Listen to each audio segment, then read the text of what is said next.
नमस्कार, आप देख रहे हैं खबरों की दीवार सीजीवाल। मैं रुद्र अवस्थी, आपका स्वागत है हमारे इस खास शो में जिसका नाम है हफ्तावाल।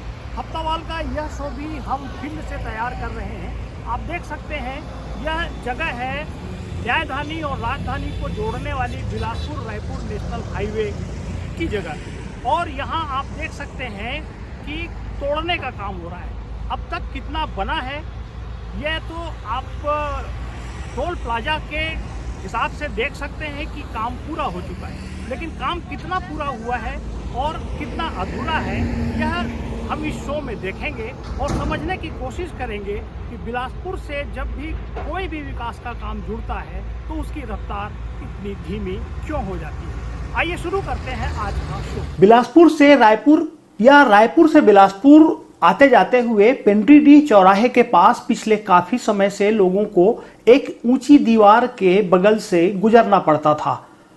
सड़क को दो हिस्सों में बांटने वाली दीवार अब गायब हो गई है। रायपुर की ओर से आते समय सड़क को रायगढ़ के रास्ते से जोड़ने वाले पुल के लिए बनाई गई इस दीवार के ढहने से अब वन वे सड़क को दोनों तरफ से देखा जा सकता है। यह पुल किसी बड़े हादसे को टालने के लिए तोड़ा गया है। अब तक जो बात सामने आई है उसके मुताबिक पुल बनाते समय उसकी क्वालिटी का ध्यान नहीं रखा गया, जिससे दरारें पड़ने लगी थीं। पुल की बुनियाद पर फ्लाई ऐश की जगह काली मिट्टी का इस्तेमाल किया गया, जिसे अब तोड़कर दोबारा बनाया जाएगा। इससे जुड़ी एक खबर यह भी है कि पुल दोबारा बनाए जाने से सरकारी खजाने पर बोझ नहीं पड़ेगा, बल्कि करार के मुताबिक ठेका कंपनी अपने खर्च पर इसे बनाएगी। इसकी वजह से बिलासपुर रायपुर हाईवे से गुजरने वालों को दिक्कतों का सामना करना पड़ रहा है। 4 लाइन की खबर यही है। हालांकि इस खबर पर न कोई कोहराम मचा और न किसी ने यह मुद्दा उठाया। केंद्र में बीजेपी की सरकार है और छत्तीसगढ़ में कांग्रेस पार्टी सरकार चला रही है।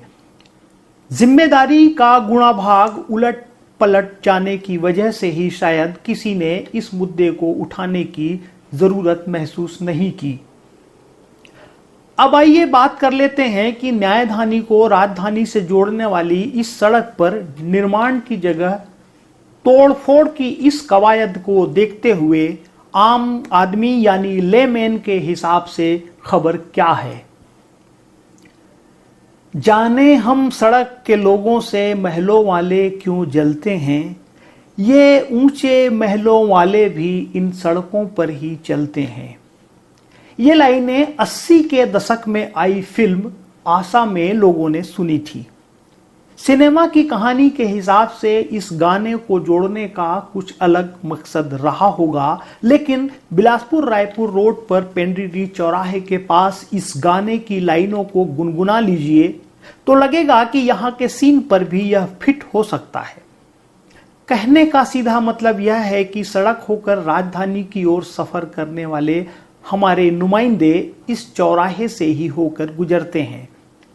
लगता है फिर भी उनकी महंगी कारों में लगे शीशे के पार यह सब दिखाई नहीं देता, लिहाजा उन्हें ऐसी सड़क पर चलने वालों की तकलीफ भी महसूस नहीं हो पाती।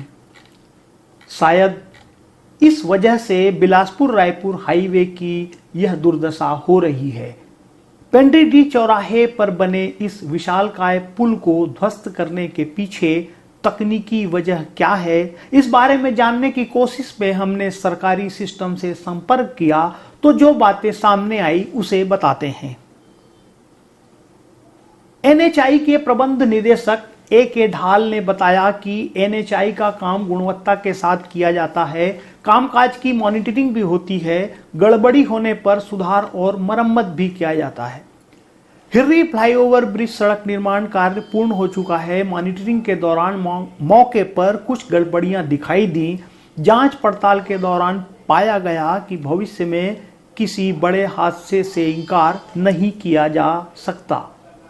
मिट्टी की गुणवत्ता ठीक नहीं होने के कारण ओवरब्रिज सड़क पर बाहर से कम अंदर से अधिक क्रैक पाया गया, इसलिए ब्रिज को तोड़-फोड़ कर सड़क को बेहतर बनाया जा रहा है। इधर हम जब मौके पर पहुंचे तो पता चला कि पुल के दोनों ओर 250-250 मीटर लंबे हिस्से को ध्वस्त किया जा रहा है, क्योंकि इसके कंस्ट्रक्शन की क्वालिटी सही नहीं थी।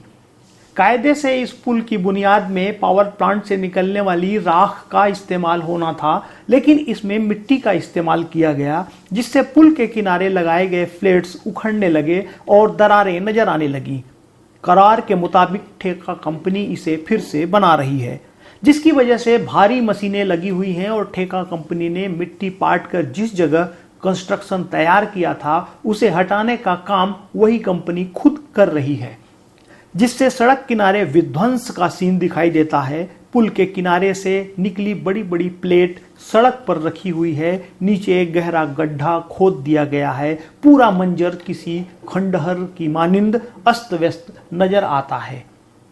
कुछ समय पहले यहां से गुजरने वालों को सहसा भरोसा नहीं होगा कि यह वही जगह है जहां से फर्राटेदार रफ्तार के साथ गाड़ियां गुजरती रही हैं, लेकिन अब यहां चारों तरफ खोदी गई मिट्टी के ढेर नजर आते हैं। इस हिस्से में आसमान पर धूल की परत हमेशा छाई रहती है। यह तस्वीर उन तमाम लोगों के लिए तकलीफ देह है जो मानते हैं कि बिलासपुर रायपुर के बीच सड़क का काम छत्तीसगढ़ बनने के तुरंत बाद ही हो जाना चाहिए था, लेकिन इसे बनते हुए देखते देखते 10 साल से भी अधिक का वक्त गुजर गया और छत्तीसगढ़ राज्य बनने के 2 दशक बाद भी इस सड़क से गुजरते हुए कोई डंके की चोट पर यह नहीं कह सकता कि सड़क पूरी तरह से बन गई है, क्योंकि दिक्कतें अभी भी हैं। सड़क पर डायवर्सन का बोर्ड अभी भी लगा हुआ है। भारी मशीनों के चलते कई बार सड़क पर आना जाना रोक दिया जाता है। कभी भी लाल झंडी लिए हुए कर्मचारी सड़क पर नजर आते हैं। ऐसे में ट्रैफिक जाम होना लाजिमी है। लगातार आवाजाही के बीच चल रहे इस काम में बड़ी सावधानी की भी जरूरत नजर आती है, जिससे आने जाने वालों को किसी तरह का नुकसान न उठाना पड़े। हमने पहले ही कहा कि नेशनल हाईवे विभाग का कोई भी जिम्मेदार अफसर ऑन रिकॉर्ड यह कहने की स्थिति में नहीं है कि इस विध्वंस के बाद निर्माण कब पूरा हो पाएगा, लेकिन मौके पर जाकर बात की तो यही बताया गया कि आने वाले दिसंबर महीने तक पुल को फिर से तैयार कर लिया जाएगा। इस बात पर भी यकीन करना मुश्किल है। मौके पर जो हालात हैं उसे देखकर ऐसा नहीं लगता कि काम दिसंबर तक पूरा हो सकेगा।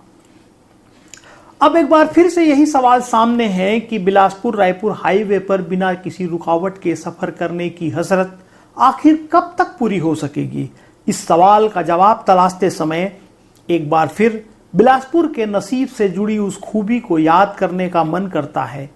आप भी याद कर लीजिए, तरक्की का कोई भी काम हो, किसी प्रोजेक्ट का नाम बिलासपुर के साथ जुड़ा तो बेमियादी, धीमी रफ्तार, लेट लतीफी जैसे विशेषण उसके साथ अपने आप ही जुड़ जाते हैं और इस विशेषण से पैदा होने वाली परेशानियों के बोझ का पूरा हिस्सा यहाँ के लोगों के सर पर ही खपल दिया जाता है। सड़क का काम पूरा मान लिए जाने के बाद टोल प्लाजा भी शुरू हो गया है और इस रोड पर आने जाने वाली गाड़ियों की गिनती के हिसाब से लोग कैलकुलेट कर लेते हैं कि भोजपुरी के टोल प्लाजा में रोजाना करीब 10 लाख रुपए टैक्स के बतौर जमा होते हैं। हालांकि इस बारे में आधिकारिक आंकड़े हमारे पास नहीं है, लेकिन लोगों की ओर से यह बात अक्सर सुनने को मिलती है कि जमीनी हकीकत के हिसाब से जब सड़क का काम पूरा नहीं हुआ है, कभी भी कहीं भी डायवर्सन के बोर्ड नजर आते हैं और बिलासपुर से रायपुर आते जाते हुए हर जगह अधूरेपन का एहसास होता है, तब फिर किस हिसाब से इसे कंप्लीट मानकर टोल टैक्स की वसूली की जा रही है। खैर, इस मुद्दे को लेकर लोगों का विरोध मजबूत तरीके से खुलकर कभी सामने नहीं आया, जिससे टोल टैक्स वसूली को गलत या नाजायज ठहराए जाने की कोई मजबूत बुनियाद नजर नहीं आती। लेकिन पिछले तजुर्बे को देखते हुए यह शंका जरूर जाहिर की जा सकती है कि जैसे बिलासपुर में सीवरेज की खुदाई, व्यापार विहार रोड, टिफला फ्लाईओवर जैसे कई घिसटते हुए निर्माण कार्यों के दौरान लोग भी अपने लिए रास्ता ढूंढकर आगे बढ़ने के आदी हो गए हैं, क्या उसी तरह अधूरी सड़क पर टोल टैक्स की वसूली में हिस्सेदारी निभाते हुए लोगों ने अपने लिए आसान रास्ता तलाश लिया है। बहरहाल बिलासपुर रायपुर रोड की बात करते समय इस बात का जिक्र जरूर करना पड़ेगा कि यह सड़क छत्तीसगढ़ की सबसे अधिक व्यस्त सड़क में शुमार है। अंबिकापुर, कोरबा, जांजगीर चांपा से लेकर रायगढ़ तक कई शहरों को राजधानी से जोड़ने वाली इस सड़क पर हर एक मिनट गुजरने वाली छोटी से लेकर भारी से भारी गाड़ियों का कोई हिसाब निकाले तो समझा जा सकता है कि सड़क पर कारोबार के नजरिए से इसकी अहमियत कितनी होगी। शायद अधिक कमाऊ होने की वजह से ही इस हाईवे के नाम पर खींचतान अधिक हुई। शुरुआत में प्रदेश सरकार ने इसे बनाने में दिलचस्पी दिखाई थी, लेकिन बाद में नेशनल हाईवे अथॉरिटी ने इसका काम अपने हाथ में लिया। प्रदेश की व्यस्ततम सड़क का काम किस तरह हुआ और इसकी क्वालिटी के साथ कितने समझौते हुए हैं, यह सबके सामने नजर आ रहा है। इस बारे में सुप्रीम कोर्ट के वकील और एक्टिविस्ट सुदीप श्रीवास्तव बताते हैं कि 2012 से जमीन अधिग्रहण का मुआवजा नहीं दिया गया है। ऐसे कई मामले हैं। वे आगे बताते हैं कि नियम के मुताबिक अगर साइट से 100 किलोमीटर के दायरे में पावर प्लांट है तो बुनियाद के लिए राखड़ का इस्तेमाल होना चाहिए, लेकिन आसपास पंचायतों और प्रशासन से मिलजुल कर काली मिट्टी का इस्तेमाल किया गया।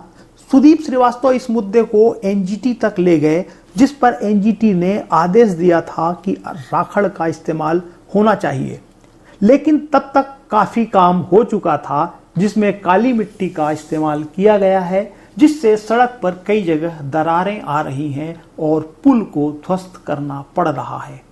जो लोग बरसों से इस प्रोजेक्ट को बनते देख रहे हैं और इस विलंबित ताल से पैदा हो रही परेशानियों को झेल रहे हैं और तो और उस सीन के गवाह भी बन रहे हैं जिसमें बमुश्किल बना हुआ काम फिर तोड़कर ढहाया जा रहा है, क्या उन्हें भी यह पूछने का हक नहीं मिलना चाहिए कि इस तरह की देरी के पीछे सही में कारण क्या रहे होंगे और बिलासपुर की तरक्की के साथ ही ऐसा क्यों होता है। इस बार हफ्तावाल में इतना ही। चलते चलते आपसे गुजारिश है कि अगर आपको हमारी कोशिश पसंद आए तो कृपया हमारा YouTube चैनल सब्सक्राइब कर इसे अपने दोस्तों के बीच शेयर भी कीजिए। अगले शो में फिर होगी मुलाकात। नमस्कार।